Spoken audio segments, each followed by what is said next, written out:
My name is Ivy Colton. I'm 29. If you had done something with your life, I wouldn't have to explain you to people. My mother said that to my face, at Thanksgiving dinner, in front of 31 relatives. She'd been saying versions of it for 7 years. The dropout, the disgrace, the daughter who wasn't worth a toast. What she didn't know, what nobody at that table knew, was that the daughter she'd spent 7 years erasing had built something in the silence they gave her. And that night, the truth walked into the room without knocking. But this story starts long before that table. It starts with a phone call at 2 a.m., and a choice that cost me everything. Before I go on, like and subscribe, but only if this story speaks to you. Now let me take you back to March 2017, the night my life split in two. I was a junior at UConn. Computer science, GPA, 3.7. Not the brightest in my class, but I showed up every day. I studied until my eyes burned. I wanted that degree more than most people understood. My phone rang at 2:04 a.m. on a Tuesday in March. It wasn't Mom. It wasn't Dad. It was Mrs. Tierney, my grandmother's next-door neighbor in Bridgeport. "Ivy, honey, it's Ruth." She collapsed in the kitchen. The ambulance just left. I sat up in bed. My roommate stirred. I was already pulling on shoes. I called my mother first. It rang 5 times. "What, Ivy? It's 2 in the morning." "Grandma had a stroke, Mom. She's at St. Vincent's." Silence. Then a sigh. Not the kind that comes from fear, the kind that comes from inconvenience. "She's old, Ivy. That's what happens. I have a deposition to prep in the morning. Call your sister." She hung up. No questions. No, "Is she okay?" Just a click, and gone. I called Meredith. She picked up faster. "Ivy, I can't. I have bar prep. You know Mom will lose it if I fall behind." "Mare, it's Grandma." "I know, but what am I supposed to do from here?" I drove 4 hours in the dark, alone. No coffee, no playlist, no company. Just the highway and the sound of my own breathing. When I got to St. Vincent's, Grandma Ruth was in the ICU, tubes in her arms, a mask over her face. The left side of her body? Still. The woman who taught me to ride a bike, who braided my hair every Sunday from age 8 to 14 while my parents sorted out their separation. She looked like a stranger in that bed.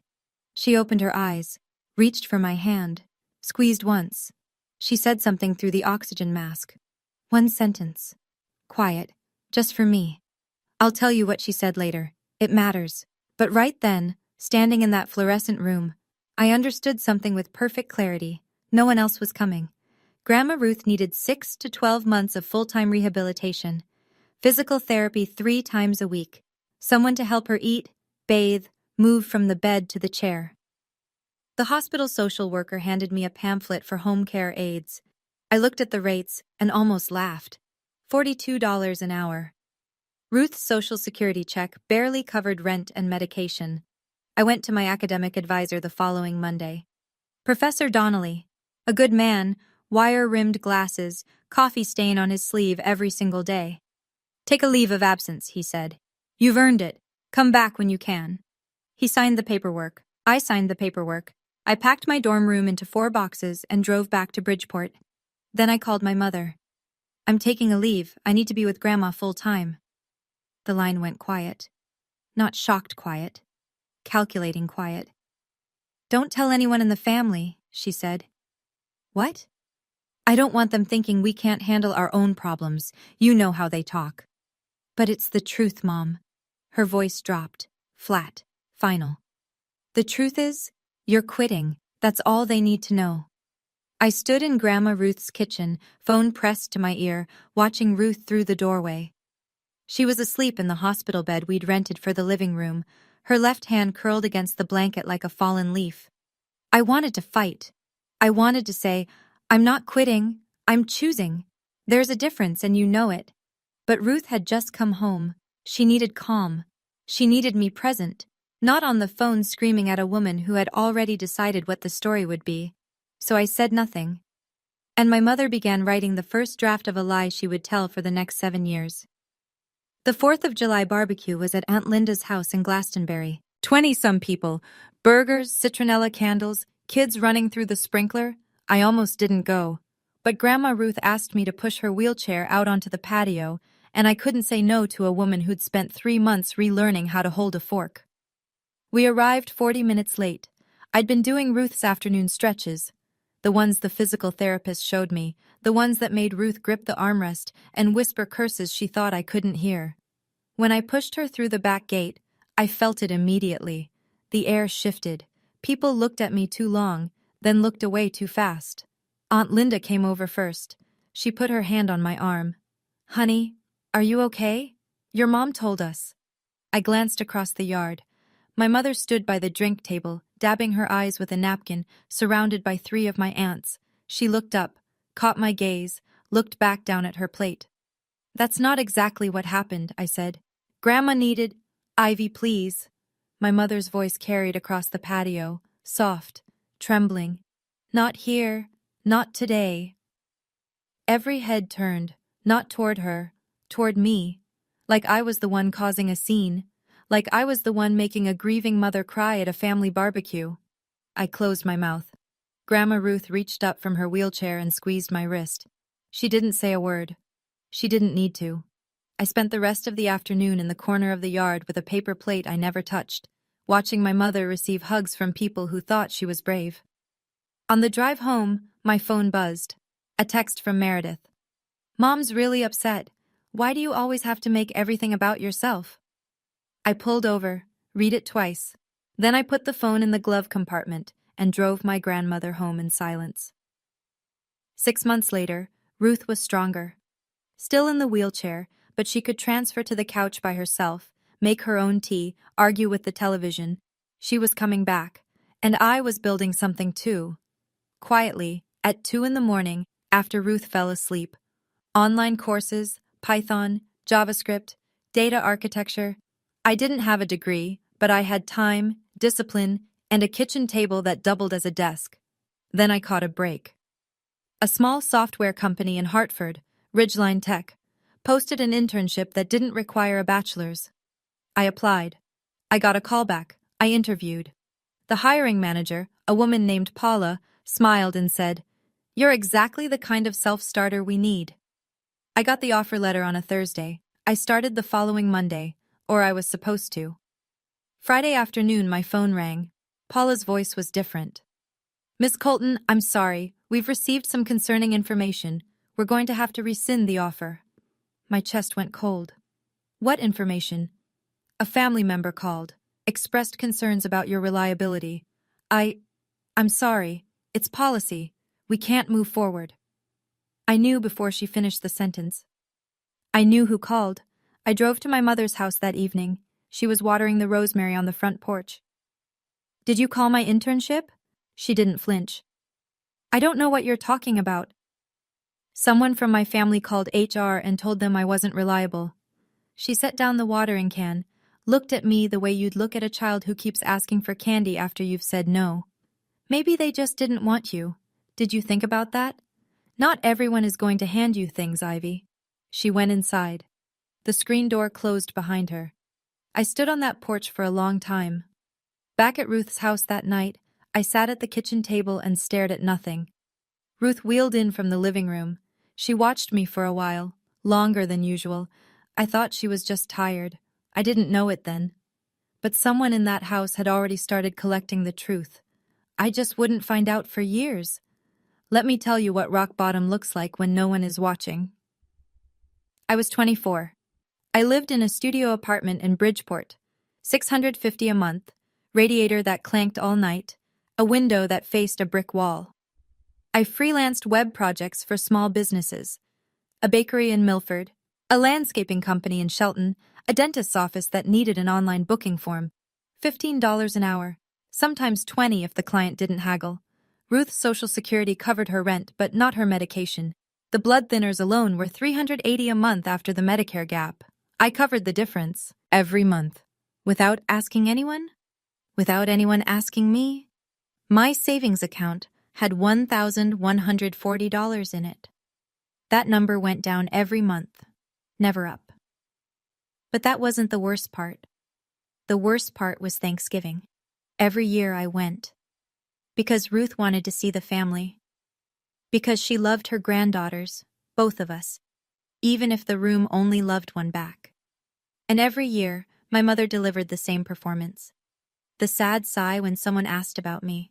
The proud glow when someone mentioned Meredith. The way she'd pat my hand across the table and say, "We're just glad you're here, honey," like I was a rescue dog she was fostering out of charity. And the relatives? They weren't cruel. They were just misinformed. They believed the first story they heard because the first storyteller cried the hardest. If I stayed silent, I knew exactly what would happen. I'd go broke within 6 months.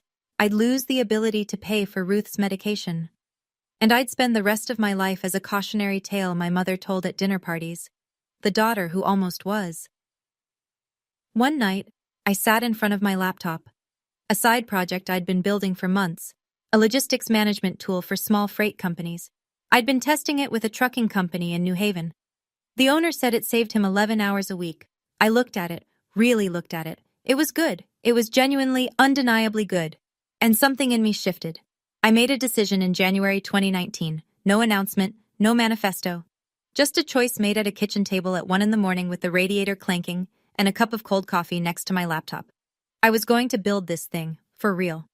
I filed the LLC paperwork the next week. I chose the name Juniper Labs. Juniper was Ruth's middle name, and I registered under Parker, her maiden name. Ivy Parker, CEO of Juniper Labs.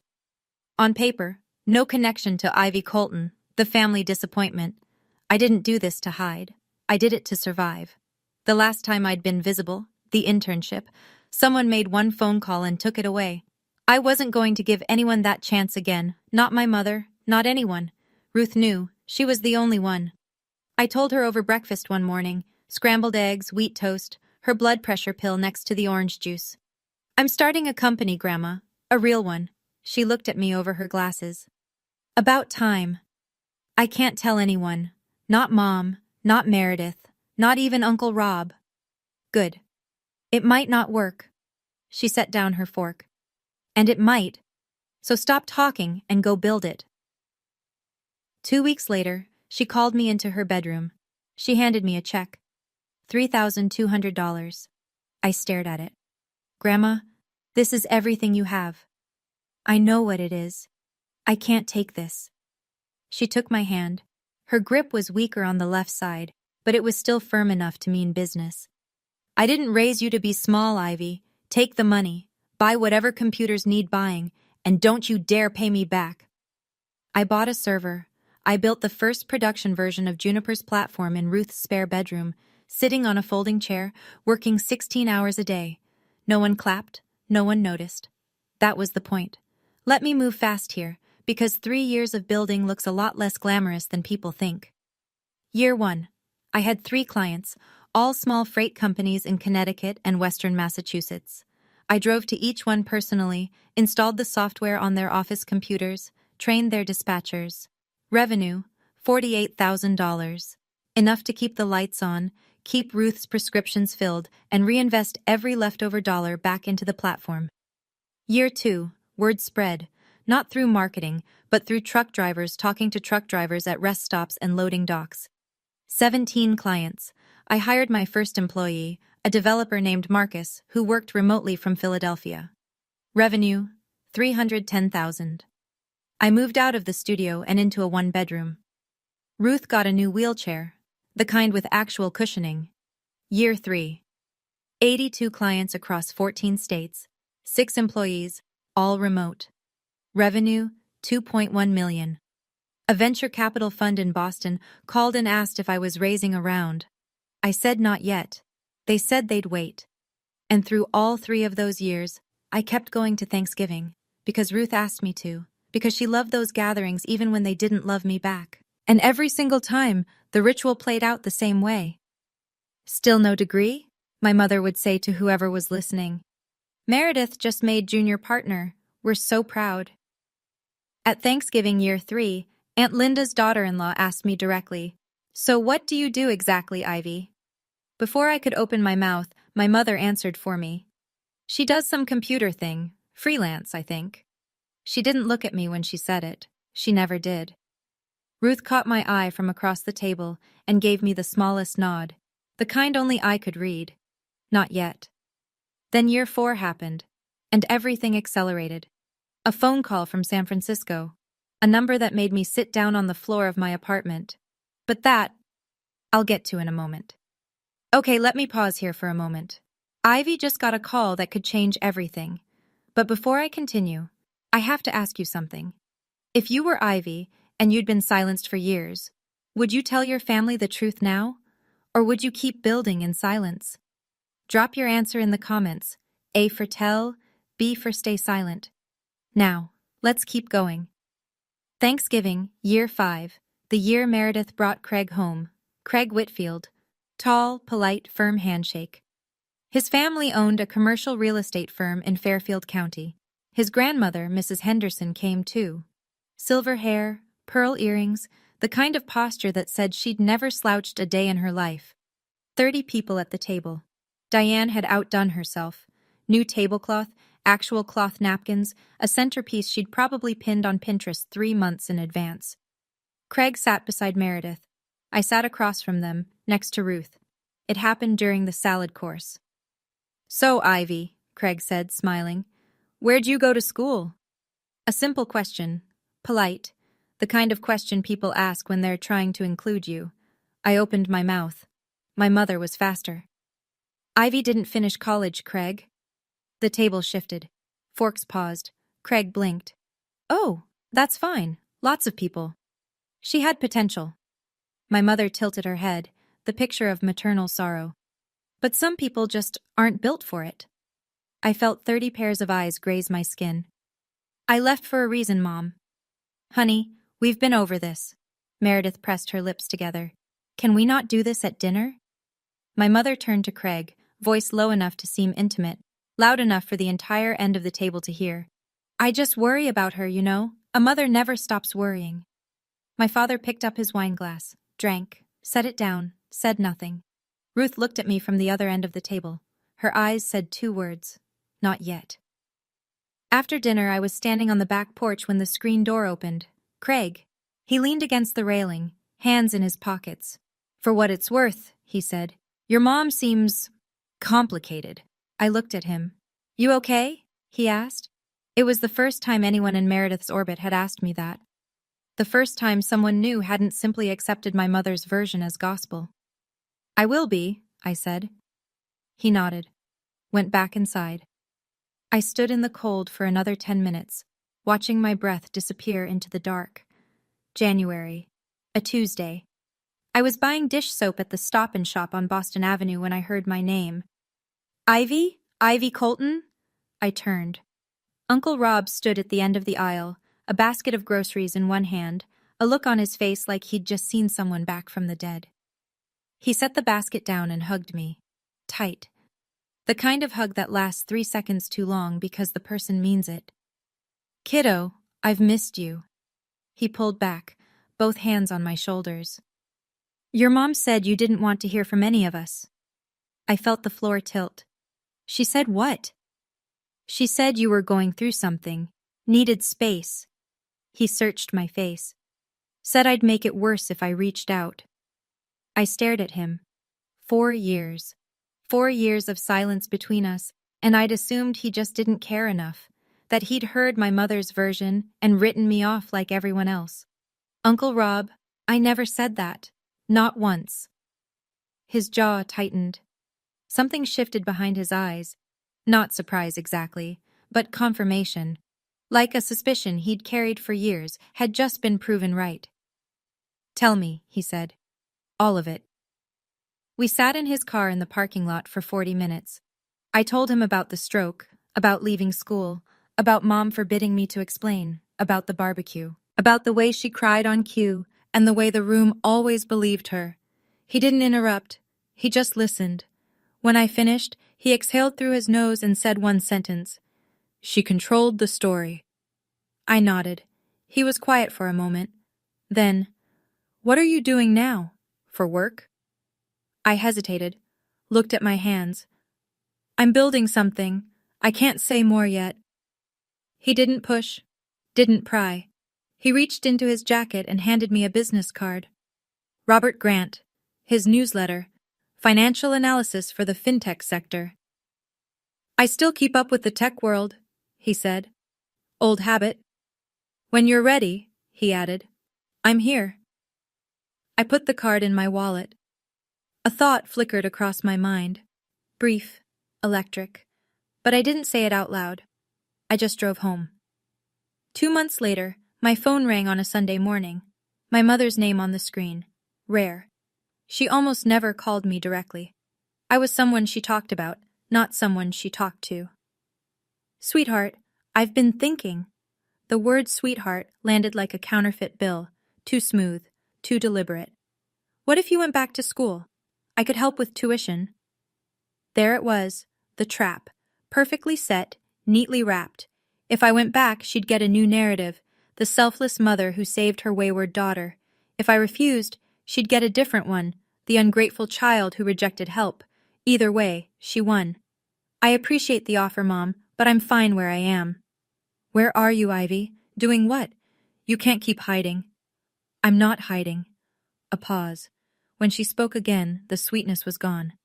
You know what people say about you, right? At every gathering. They pity you, Ivy. Is that what you want? My hand tightened on the phone. What I want is for you to stop speaking for me. I speak for you because you have nothing to say. Click. I sat in my car outside Ruth's apartment. My hands were shaking.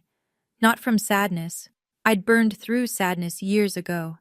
This was something different, sharper, cleaner. Then my phone buzzed. An email notification. From Linden Equity Partners, San Francisco. Subject, Juniper Labs, formal Series A offer. I opened it, read it once, read it again. Dear Ms. Parker, we are pleased to extend a formal term sheet for a Series A investment in Juniper Labs at a pre-money valuation of $12 million. $12 million. I looked at the number. Then I looked in the rearview mirror. My eyes were dry, completely dry. I had no more tears left for that woman. I put the car in drive and went home to build. I flew to San Francisco on a Wednesday in April, a red-eye from JFK coach seat. I wore the same black blazer I'd bought at a thrift store in New Haven 4 years earlier. The Linden Equity offices were on the 32nd floor of a glass tower in Soma. The conference room had a view of the Bay Bridge. I signed the term sheet across from 3 partners who were each worth more than every house on my mother's street combined. Series A, $12 million valuation. I retained 62% ownership. Juniper Labs, the company I'd started with my grandmother's $3,200, in a spare bedroom that smelled like lavender and Bengay, was now valued at $12 million. I kept the name Ivy Parker. Every press release, every legal filing, every signature. Parker. Ruth's name. The name of the woman who believed in me when the people who were supposed to didn't. No one in the Colton family would ever connect Ivy Parker, CEO of a logistics software company, with Ivy Colton, the dropout who does some computer thing. A few weeks after closing, TechCrunch ran a small feature. Juniper Labs, the stealth logistics startup quietly eating the market. The reporter asked for a photo. I declined. The article ran with a stock image of a shipping container and a pull quote about operational efficiency. Uncle Robert's newsletter covered the logistics tech sector. He bookmarked the TechCrunch piece that week. He even mentioned it in his Friday roundup. Keep an eye on Juniper Labs. Founder Ivy Parker is doing something interesting in last-mile optimization. He wrote my name. Didn't recognize it. I read his newsletter from my apartment in Bridgeport and felt something I hadn't felt in a long time. Not victory, not vindication. Just the quiet, stubborn satisfaction of a thing well made. I didn't hide because I was ashamed. I hid because visibility had already cost me once. And I wasn't going to let anyone take this away. Ruth called me over on a Saturday afternoon in October. 2 years before the Thanksgiving that changed everything. She was 79 by then. The stroke had aged her, but her mind was a steel trap. She still read the newspaper front to back every morning. She still beat me at Scrabble every single week. Sit down, she said when I walked in. She was in her wheelchair by the bedroom closet.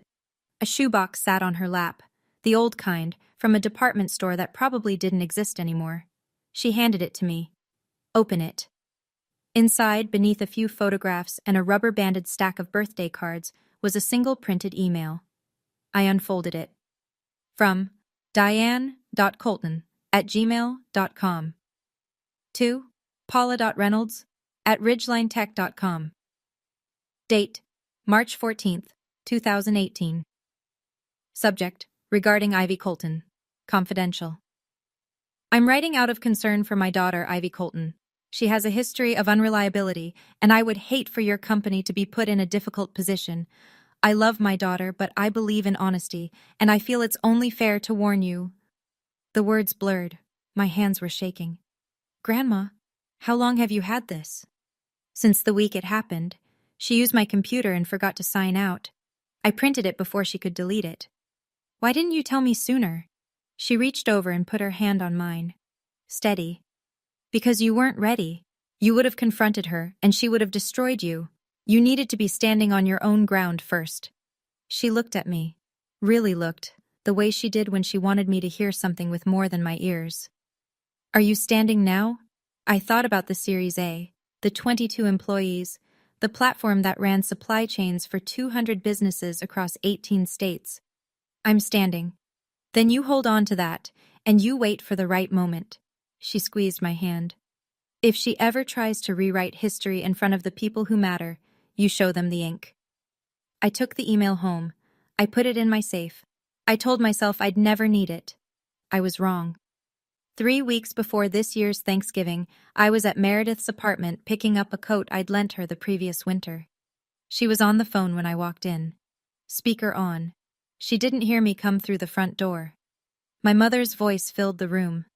I've invited the Hendersons and Uncle Frank's family this year, 30 people. I want this to be the year Meredith announces her engagement to Craig. It needs to be perfect. I stopped in the hallway, my hand on the doorframe. And if Ivy starts anything, my mother continued, I need you to handle it. You know how she gets. Meredith sighed. She doesn't get anything, Mom. She just sits there. Exactly. My mother's voice sharpened. And it makes me look bad. Like I raised a zombie. Meredith didn't respond to that. The silence was its own kind of agreement. I walked backward, quiet, out the front door. I didn't take the coat. In the car, I sat with the engine off. I could hear my own pulse. Not racing, steady, resigned. Then my phone buzzed. An email from a name I didn't recognize at first, an editor at Forbes. Dear Ms. Parker, we'd like to feature Juniper Labs in our 30 under 30 list for logistics technology. The piece will publish on November 27th. We'll need a professional photo and a brief interview at your earliest convenience. November 27th, Thanksgiving Day. I read it 3 times. I didn't plan this. I hadn't whispered into the universe or made some secret arrangement. Forbes had their schedule. I had mine. And the two had just collided on the one day of the year my mother reserved for reminding 30 people that I was nobody. I looked out the windshield at the bare November trees. I didn't smile. I didn't cry. I emailed back. I'd be happy to participate. November 27th. The same table, the same people, the same mother with the same story. But this time, the story had a different ending, and she didn't write it. Thanksgiving morning. I stood in front of my bathroom mirror at 7:15. Gray sweater, jeans, boots, no jewelry except the small pearl studs Ruth gave me for my 21st birthday. I looked exactly the way I'd looked at every family gathering for 7 years. Unremarkable. On purpose. I picked up Ruth at 8. She was already dressed and waiting in her wheelchair by the front door, a tin of homemade shortbread on her lap. You look nice, she said. I look the same as always. Exactly. We drove an hour to my parents' house in Glastonbury, the Colonial on Maple Ridge Drive, white clapboard, black shutters, a porch my father painted every other spring. Cars already lined the street, at least a dozen. I helped Ruth out of the car, unfolded her wheelchair, and pushed her up the driveway. The front door was open. Warm air and the smell of roasting turkey spilled out. Inside, the house hummed. Voices, laughter, a Motown playlist my mother put on every year to prove she was fun. I wheeled Ruth through the threshold. The living room was full. Aunt Linda by the fireplace with her husband Tom. Uncle Frank and his wife near the bay window. Tommy, my cousin, helping his toddler out of a snowsuit. Mrs. Henderson, Craig's grandmother, perched on the settee with perfect posture, clutching a glass of sparkling water. And at the center of it all, my mother. Burgundy dress, pearls, hair freshly done, holding court near the kitchen archway like she was hosting the Emmys. She saw me, smiled. It didn't reach her eyes. It never did. "Oh, Ivy, you brought Mother, how nice." She turned back to Aunt Linda without missing a beat. Ivy still lives near Mother. It gives her something to do. My father appeared from the kitchen, wine glass in hand. He squeezed my shoulder. "Hey, kiddo." Then he was gone, back to wherever he went to avoid everything. Uncle Rob stood in the far corner talking to Frank. He looked up and caught my eye. A small nod, a warm one. I pushed Ruth to her place at the table. She reached up and held my hand. "You okay, baby?" "I'm okay, Grandma." I didn't know it yet, but in less than 2 hours that room would look at me differently. All of them. At the same time. Dinner was called at 4 o'clock sharp. 31 people settled into chairs around a long table, assembled from 3 smaller ones, the seams hidden under a cream linen tablecloth my mother ironed that morning. I know because she told 4 people. My mother stood. She lifted her glass. The room quieted. "I want to thank everyone for being here. This year is special." She beamed at Meredith. "Meredith and Craig are engaged." Applause. Craig smiled modestly. Meredith held up her left hand, a princess-cut diamond that caught the chandelier light. "Meredith, you've made us so proud," my mother continued. "Junior partner at 31, and now a beautiful engagement. Everything a mother dreams of." She paused. Let it land. Then her gaze drifted down the table, slowly, deliberately, until it found me. "And Ivy." She tilted her head. That look, pity sculpted to perfection. "We're just grateful you're here. We keep hoping next year will be your year." A few sympathetic smiles. Uncle Frank looked at his plate. Tommy's wife glanced at me, then away. Mrs. Henderson, Craig's grandmother, leaned toward me from 2 seats down. "What do you do, Ivy?" Before I could draw breath, my mother answered.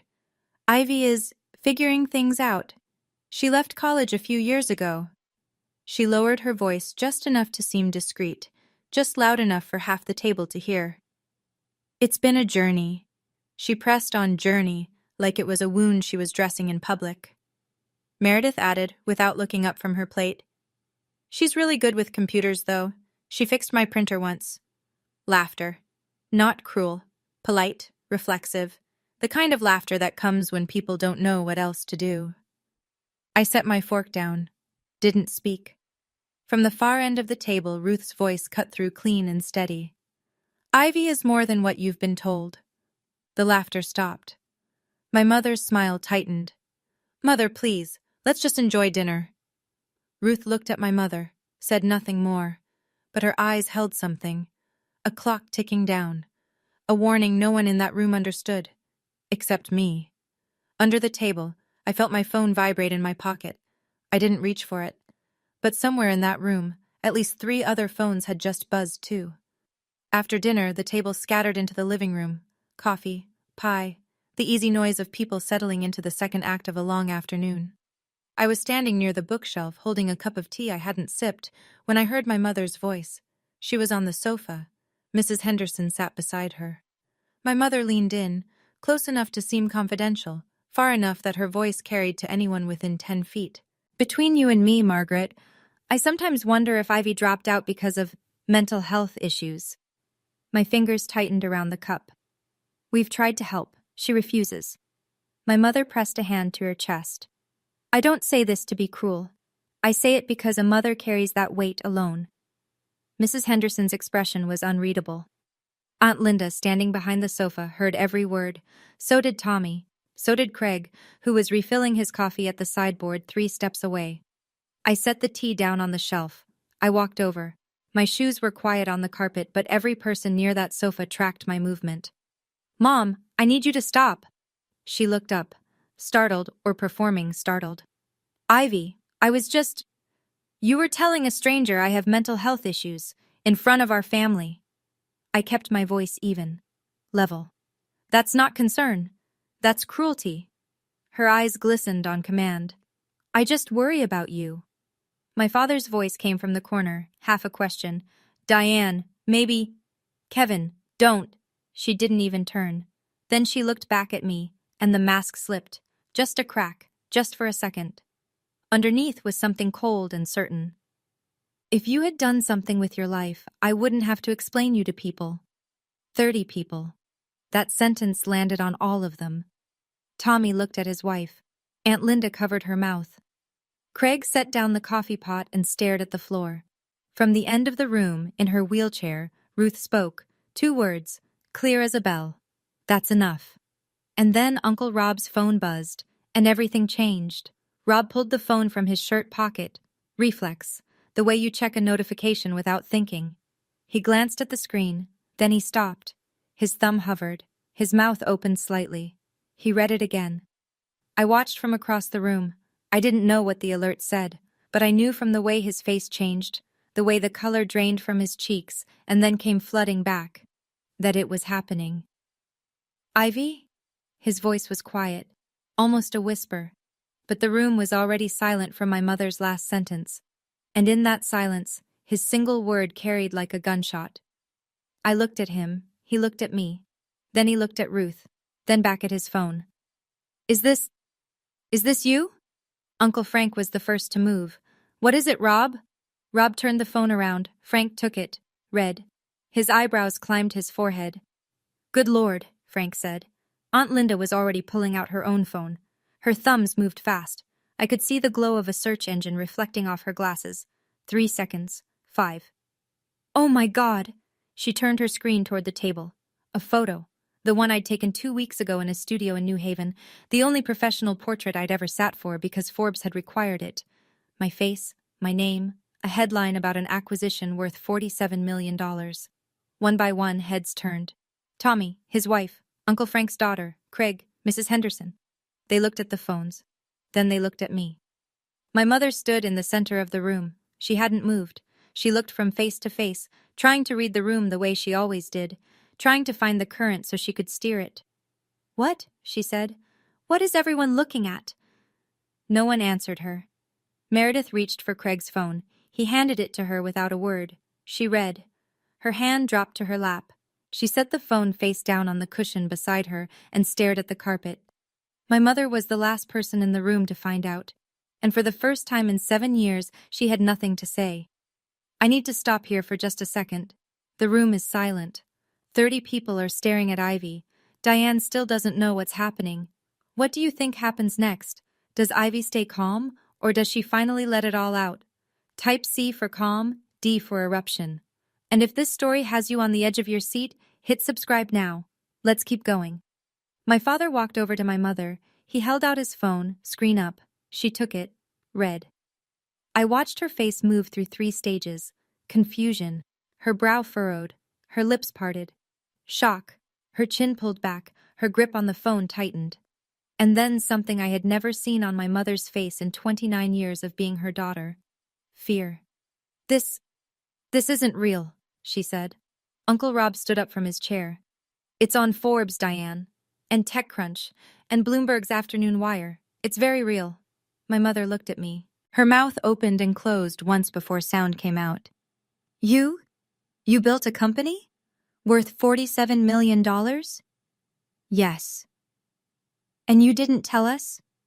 The question landed in the room like she'd thrown a glass against the wall. Because even now, even standing in the wreckage of her own narrative, she made it about her, about what she hadn't been told, about what she'd been denied. I kept my voice steady. You never asked what I was building. You only ever told people what I wasn't. The silence that followed was so complete, I could hear the ice shifting in someone's glass on the far end of the table. Aunt Linda pressed her hand to her chest. Uncle Frank looked at my mother, then at me, then down at his shoes. Mrs. Henderson turned to my mother. She didn't raise her voice. She didn't need to. You told me she had mental health issues 10 minutes ago. My mother's face went white. I didn't mean it like... I think you meant it exactly like that. Craig stood near the mantel. He looked at Meredith. Meredith didn't look back. Cousin Tommy leaned forward in his chair, elbows on his knees, staring at the floor. His wife had her hand over her mouth. The realization was spreading through the room like a slow wave. Not just that I'd succeeded, but that my mother had lied. Systematically. For 7 years. To every single person in this house. And they had all believed her. My mother tried to recover. She straightened her shoulders, tilted her chin, the posture she always used when the narrative needed correcting. She could have told us. She chose to shut us out. No, Diane. Ruth's voice came from the wheelchair at the end of the room.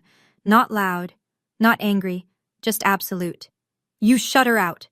The room turned, every face like a compass finding north. Ruth sat perfectly still. Her left hand rested on the arm of the wheelchair, the hand that hadn't worked right in 7 years, since the stroke that started all of this. Ivy left school to take care of me. I had a stroke. You know that. She looked at Diane with eyes that had been waiting a long time for this moment. Everyone in this room should have known that 7 years ago. But you told them she quit because she was lazy. You told them she was a disgrace. Mother, because you were ashamed, not of her. Ruth's voice didn't waver. Of yourself. You refused to help me, your own mother. Ivy was 22 years old. She drove 4 hours in the middle of the night, alone, and when she tried to tell people the truth, you cried in front of them and made her the villain. Nobody breathed. Aunt Linda looked at my mother. Diane, is that true? Diane didn't answer. Her lips moved, but nothing came out. And then, from the corner of the room, from the man who had spent 7 years as furniture, my father spoke. It's true. I turned. He was standing by the window, wine glass gone, hands at his sides. He looked older than I'd ever seen him. All of it, he said. That was all. 2 sentences. But from a man who had not defended me in 7 years, they hit the room like a detonation. I looked at my father. My eyes burned. But I didn't cry. I'd spent too many years learning not to. He looked back at me, and for the first time, he didn't look away. My mother's hands were shaking, but she was still standing, still trying. Okay, fine. She pressed her palms together like she was centering herself, the performance of a woman being reasonable. I should have been more supportive, but I never hurt her. I never did anything to stop. You called my internship. 4 words. The room went still again. My mother froze. Not dramatic, clinical. The way a person freezes when they hear a sound in the house at 3 a.m. In 2018, I said, a software company in Hartford, Ridgeline Tech. They offered me a position. 1 week before I started, you called HR and told them I was unreliable. That's ridiculous. Her voice climbed half an octave. I opened my phone. The photo I'd taken of the printed email, the one Ruth had pulled from a shoebox 2 years ago. I'd kept it in my safe. I'd saved a copy on my phone. I never wanted to use it. I handed it to Rob. He adjusted his glasses. He read it aloud.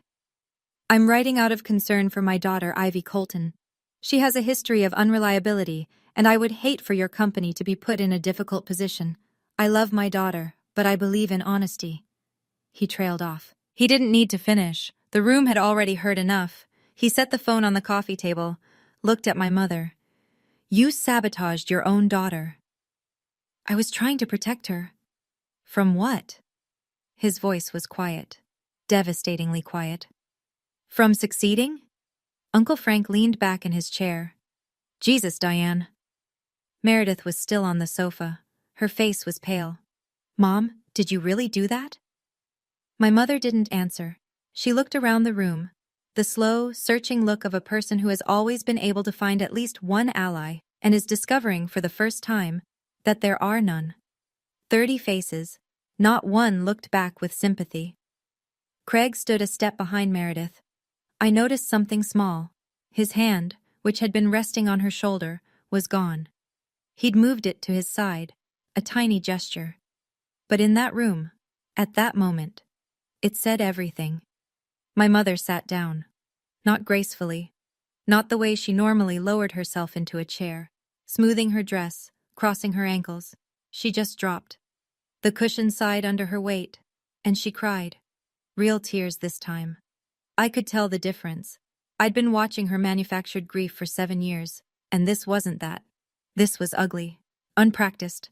The sound of someone whose stage had collapsed beneath them. Everything I did was for this family, she said. So people wouldn't look down on us. Ruth's voice came from across the room, steady as a hymn. People aren't looking down on us because of Ivy, Diane. They're looking down on us because of you. Right now, in this room. My mother looked at my father. He was staring at the floor. He didn't move. She looked at Meredith. Meredith was looking at her own hands in her lap. Then she looked at me. I looked back. I'd imagined this moment before. In the dark, in my studio apartment, on the worst nights. I'd imagined her face when she found out. I thought I'd feel triumphant. Or vindicated. Or at least relieved. I didn't feel any of those things. I felt tired. I didn't plan this, Mom. My voice was calm, not cold, just finished. I didn't come here to humiliate you. The article published today because that's when Forbes scheduled it. I can't control timing. I paused. But I also won't control the truth anymore. Not for you. She didn't respond. She just sat there, small in a way I'd never seen her be. The woman who had filled every room she'd ever entered, who had managed every conversation, directed every narrative, decided who was the hero and who was the failure, looked like someone who'd forgotten her own name. I stood up. I think I'm going to step outside for a minute. I walked to Ruth, unlocked the wheels of her chair, pushed her through the living room, past 30 silent people, through the front door and onto the porch. The November air hit my face. Cold, sharp, clean. I thought that was the end. It wasn't, because the next morning my phone rang. And it was Meredith. Black Friday morning. I sat in a hotel room in Glastonbury, a Holiday Inn Express off the interstate. I hadn't stayed at my parents' house in 3 years. Ruth was with me, still asleep in the second bed, the blankets pulled up to her chin. My phone rang at 8:47. Meredith. I let it ring twice, then I answered. Her voice was different, stripped, no polish, no performance. She sounded like someone who'd been awake all night. I need to tell you something. I waited. I knew about the internship call. The hotel room was very quiet. I could hear the ice machine humming down the hall. Mom told me she handled it. She said you weren't ready for a real job. And a breath, shaky. I didn't question it. You knew for 5 years, I said. I knew, and I said nothing. Her voice cracked. Because if I questioned her, I'd become you, and I was terrified of that. I closed my eyes. So you let me be the sacrifice? Yes. The word came out raw. No excuse attached. No but. And I'm not calling to ask you to forgive me, she continued. I'm calling because you deserve to know that I know what I did, and I'm sorry. The silence between us was long. It held 7 years of Sunday dinners and unreturned texts and a printer joke that 30 people laughed at. I don't know what to do with your apology right now, Meredith, but I hear it. That's more than I deserve. A pause. Then she said something unexpected. Craig told me something last night, after we got home. What? He said, your family needs help, Meredith. Professional help. He said he won't move forward with the wedding until I address this. I thought about Craig on the back porch 2 years ago. Your mom seems complicated. The man had been paying attention all along. I think he's right, Meredith said quietly. So do I. Neither of us said goodbye. She hung up first. I sat on the edge of the bed and watched the gray morning light push through the curtain. That afternoon, I drove back to my parents' house. Not for reconciliation, not for round 2. I was picking up Ruth's overnight bag and the tin of shortbread we'd left on the kitchen counter. The house was quiet. The decorations from yesterday's dinner were still up. Candles burned to nubs. The tablecloth still creased where 31 place settings had been. It smelled like cold gravy and regret. My mother sat at the kitchen table, eyes swollen. No makeup. She was wearing a sweatshirt I hadn't seen in years, an old Yukon one, faded, the kind of thing she'd never let anyone see her in. My father sat next to her, coffee mug in front of him, untouched. Ivy, can we talk? My mother said. I stood in the doorway. I'm listening. I made mistakes. I know that. She pressed her hands flat on the table, steadying herself. But you have to understand, I grew up with nothing. People looked down on our family. I just wanted us to look right. And I wasn't right enough. I didn't mean, Mom. I didn't raise my voice. I didn't need to. I'm not going to fight you, but I need to be clear about something. She waited. I'm not coming back to this table. Not at Thanksgiving, not at Christmas, not at any gathering. Until you do 3 things. What 3 things? 1. You tell every person who was at that table the real reason I left school, not your version. The truth. In your own words, in your own time, but before New Year's. She flinched. 2. You delete the family group chat and let people reach out to me directly. No more gatekeeping. Her jaw tightened. 3. You start seeing a therapist. Not for me, for you. She looked at me for a long time. And if I don't? Then this is the last real conversation we have, and that will be your choice, not mine. She didn't respond. I turned to my father. He was gripping the coffee mug now, both hands. Dad, I wrote you a letter 4 years ago. You never answered. I need to know why. He looked at the table, then at me. I didn't know what to say. That would have been enough. I picked up Ruth's bag, the shortbread tin. I walked to the front door. Ruth was waiting in the car. When I got in, she looked at my face and squeezed my hand. You did good, baby. Now drive. I drove. The highway was quiet. Black Friday traffic had cleared by late afternoon. Everyone already where they needed to be, shopping bags full, ovens cooling, just me, Ruth, and 60 miles of Connecticut pavement. Snow had started to fall, light, the kind that doesn't stick but makes the air look silver. The radio was on, some news anchor running through Black Friday retail numbers, normal things, easy things. Ruth reached over and turned the volume down. You never told them what I said to you in the hospital. I glanced at her. No, that's between us. Can I say it again? I nodded. She straightened in her seat, as much as the wheelchair-bound muscles would allow. She looked at the road ahead through the windshield, not at me, the way people do when they're saying something they want to get exactly right. I said, they will try to make you small. Don't let them, but don't become them either. I kept driving. My eyes burned. The road blurred for a second, then cleared. I spent 7 years trying to honor both halves of that sentence. Be big, but don't be cruel. Build, but don't bulldoze. Win, but don't gloat. Stand tall, but don't stand on anyone. I think I did okay. You did more than okay, baby. Ruth settled back into her seat. She pulled the blanket higher over her lap. You did it clean. I laughed. A real one. The first one in this story. Maybe the first real laugh in years. It came from somewhere deep and unexpected, like finding a window open in a room you thought was sealed. Ruth smiled. She closed her eyes. I drove us home through the silver air, and for the first time since March 2017, since a phone call at 2 a.m, since a 4-hour drive in the dark, since the first lie my mother told on my behalf, the quiet didn't feel like erasure. It felt like peace. 2 weeks after Thanksgiving, the fallout was measurable. Uncle Rob wrote a piece on his personal blog. No names, no locations, just an essay titled, When Families Silence the Wrong Person. It was about the way certain households appoint a scapegoat and a golden child, and how the people on the outside never question which is which. The piece was shared over 6,000 times. 3 readers emailed him to say they'd cried. He told me this over coffee in Bridgeport, shaking his head like he still couldn't believe what he'd witnessed at that table. Aunt Linda called me directly. First time in 4 years. She said she was taking over Christmas this year. Your mother won't be hosting. We think it's best if someone else handles it. She didn't say it with cruelty. She said it with the quiet finality of someone who'd made a decision and wasn't interested in debate. 3 relatives reached out in the first week. Uncle Frank left a voicemail. Brief, gruff, the way men of his generation apologize. I should have asked more questions, I didn't, I'm sorry. Tommy called. He cried on the phone.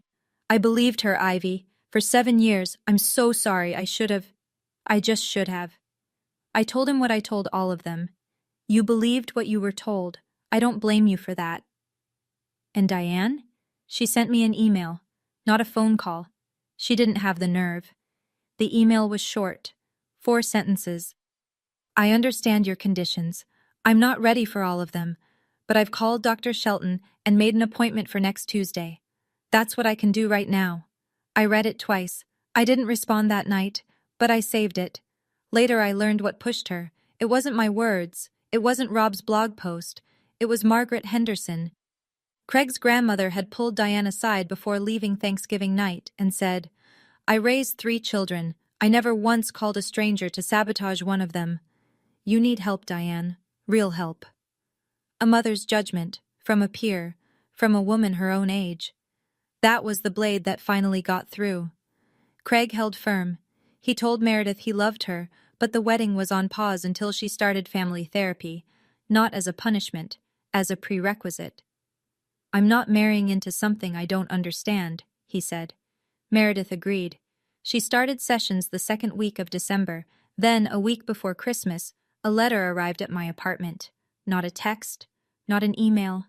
A letter, handwritten, on cream stationery, the kind Meredith used for thank you notes. The envelope had a real stamp. She'd walked it to a mailbox. It was 4 pages long. She wrote about growing up as the good one, about the pressure to perform, perfect grades, perfect manners, perfect resume. She wrote about the fear that lived under all of it, the fear that if she ever faltered, she'd be thrown into the role I occupied. I performed for her my whole life, she wrote, and I still don't know who I am without her applause. She wrote about the internship call, about the years she stayed quiet, about every Thanksgiving she watched me sit alone at the end of the table and said nothing, because saying something meant risking everything she'd built on my silence. I used you as a shield, Ivy. I let Mom put you down so she wouldn't put me down. And I told myself it wasn't my fault because I wasn't the one saying the words. She ended with this. I'm not asking you to forgive me. I'm asking you to know that I finally see what I did, and that I'm not okay with who I've been. There was a postscript. It said, I didn't choose law because I loved it. I chose it because Mom said it was the only thing worth being. I read the letter 3 times. Then I sent one text back. I read your letter. I need time, but I'm not closing the door. Her reply came in seconds. That's enough. My sister and I are not close. Not yet. Maybe not ever the way sisters should be. But for the first time, we're honest, and honest is where healing starts. The Apex acquisition closed in January. $47 million. I signed the final documents in a conference room in San Francisco with a view of the Bay Bridge, the same view I'd seen 2 years earlier when I closed the Series A. Same blazer even. The thrift store one. It still fit. As part of the deal, I stayed on as VP of product for a 2-year earn-out period. It meant relocating to Boston, Apex's East Coast hub. I found a 2-bedroom in Brookline. Nothing flashy. A quiet street, good light. Ruth moved with me. I hired a full-time home aide, someone who could be there when I was at the office. Ruth's room had a bay window overlooking a small garden. She watched the birds every morning while drinking the same Earl Grey she'd been drinking for 40 years. This is nicer than the house I raised your mother in, she said one afternoon, not looking up from her crossword. Ironic. I started therapy. My own, not family. Not because I was falling apart, but because 7 years of silence leaves marks you can't see. The kind that show up at 3 in the morning when the apartment is quiet and your brain decides to replay every dinner table, every unanswered letter, every phone call where the person on the other end chose convenience over love. Uncle Rob drove up from Connecticut once a month. He'd bring his newsletter printouts and terrible jokes, and we'd eat takeout on my living room floor like I was 12 again, and he was the fun uncle who always snuck me extra dessert. He was the closest thing to a father I'd had. I told him that once. He went quiet for a long time. Then he said, "That means more than you know, kiddo." The Forbes 30 Under 30 piece came out the week after Thanksgiving. There was a photo. Me, in the Juniper Labs office, arms at my sides, looking directly at the camera. The caption read, Ivy Parker built a $47 million company in silence, because silence was the only language her family gave her. People ask me if I've forgiven my parents. The honest answer is complicated. People love to ask, have you forgiven them? Like forgiveness is a light switch. On or off, yes or no. It's not. Some days I wake up and I feel nothing but clarity. I see my mother as a woman who grew up poor, who was mocked by her own relatives, who built her entire identity around how her family looked from the outside. And when I didn't fit the picture, she didn't know how to love me without erasing me. I see her. I understand her. Other days I'm in the grocery store and I see a mother with her daughter, and the mother says, "I'm so proud of you," and I have to leave the aisle. That's the truth. Both halves. Same person. My mother completed 4 therapy sessions by Christmas. She called 3 relatives to correct the record: Aunt Linda, Uncle Frank, and Tommy. I know because Linda told me. She said Diane cried on every call, and not the manufactured kind. The real kind. The kind that doesn't have an audience in mind. She hasn't called the rest yet. But she started. My father wrote me a letter, 1 page. No preamble, no justification, just, I should have answered. I should have answered every time. I don't have a reason that's good enough. I only have the truth, which is that I was afraid of your mother, and I chose her silence over yours. That's my failure.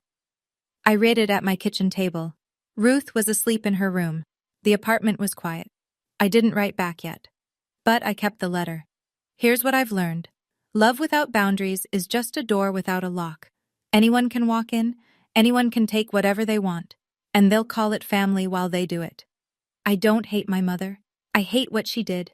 And I'm learning, slowly, imperfectly, to separate the two. But I won't sit at a table where my name is only spoken with pity. Not anymore. My boundaries aren't punishment. They're architecture. I'm building the shape of a relationship I can actually survive. If you're listening to this and something feels familiar, a parent who rewrites your story, a sibling who gets the spotlight, a family that made you the cautionary tale, I want you to know something. You don't have to build a $47 million company to prove your worth. I didn't build Juniper to prove anything to my mother. I built it because my grandmother handed me $3,200 and said, I didn't raise you to be small. I built it because silence was the only space they left me, and I decided to fill it with something real instead of something bitter. Your worth isn't the company you build. It's not the degree you earn or the title on your business card or the number in your bank account. Your worth is the fact that you kept going when no one clapped, when no one asked, when no one believed. Maybe you're the daughter who calls and never gets called back. Maybe you're the son who shows up to every holiday and gets introduced as the one who didn't. Maybe you're the sibling who got the hand-me-downs while someone else got the applause. I see you. And if you need permission to set a boundary with someone who loves you badly, here it is. You can love someone and still refuse to let them define you. You can honor where you came from without letting it decide where you're going. You can walk away from a table where your name is only spoken with pity. You can build something in silence. And one day, maybe not today, maybe not this year, but one day, the silence speaks for itself, not as revenge, not as proof, just as the quiet, undeniable sound of a life well lived. That's the only vindication that lasts. It's February now. Grandma Ruth turned 81 last week. I threw her a party. Nothing extravagant. 12 people, my apartment in Brookline, a chocolate cake from the bakery around the corner, and a playlist of Motown songs she actually likes, unlike the one my mother used to play for show. Uncle Rob was there. He wore a ridiculous party hat and didn't take it off for 3 hours. Tommy drove up from Connecticut with his wife and their toddler, who spent the evening trying to steal frosting off the cake with his bare hands. And Meredith came. She came alone. No Craig, no ring, not yet. She didn't stay long, but she walked in with a bouquet of gardenias, Ruth's favorite flower, the kind of detail you only know if you've been paying attention for longer than you've let on. She set them on the table and said, "Happy birthday, Grandma." Ruth looked up from her wheelchair and smiled. "Took you long enough." Meredith laughed. It was small and a little broken, but it was real. My mother wasn't there. Not because I didn't invite her. I did. She said she wasn't ready, and for the first time, I believed her. Because not ready is honest, and honest is where we start. Ruth sat at the head of the table. She looked around the room, at the faces, the flowers, the ridiculous party hat on Rob's head, the toddler with frosting on his chin. She looked at me. She smiled. "This is a good table," she said. She's right. It is a good table. I built it. Not with money, not with revenge, with patience, with silence, and with the people who showed up when no one was watching. My name is Ivy Colton. Some people know me as Ivy Parker. I'm 29, and I'm done being someone else's cautionary tale. This is my story, and I'm the one telling it now. Thank you for staying with me through this entire story. If Ivy's journey meant something to you, if you've ever been the one sitting quietly at a table where your name was only spoken with pity, I'd love to hear your story. Drop it in the comments. And if you want more stories like this, check the description. There's one I think you'll connect with just as deeply. I'll see you there.